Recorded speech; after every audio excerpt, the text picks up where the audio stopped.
This is Rocky Barker of the Idaho Statesman. I'm at the end of the road in an area in Haley, Greenhorn, that really burned hot a week ago Friday. And it's just amazing because what you see here are the trees were burned and consumed, the ones on the ground. That the entire floor is white ash.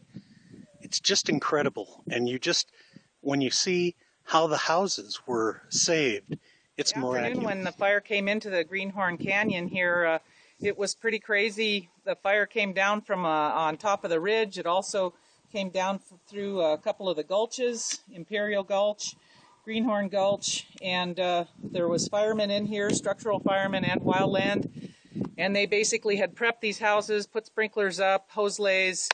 They stayed in as long as they could and tried to wet the houses down, and then when the fire front passed, they would come back in and make sure there weren't any burning roofs or anything like that, which there were some, and they would extinguish those and just stayed with the homes 24/7 after that to make sure that we had for sure made sure there was no embers on any of the homes. One of the frustrations I had year after year after year was the amount of money that we went to fighting wildfires. The Flame Act passed a number of years ago, and we would fund the Forest Service firefighting costs at the 10-year average.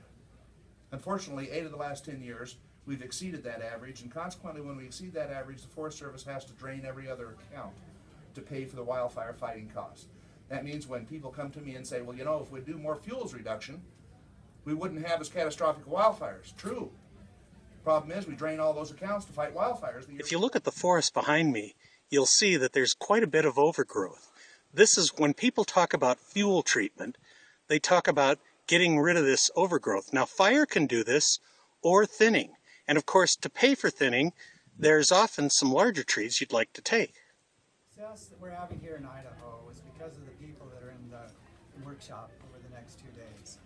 I'm here to not only acknowledge that success, but also hear directly from the folks that are working in these collaborative efforts about what do we need to do differently?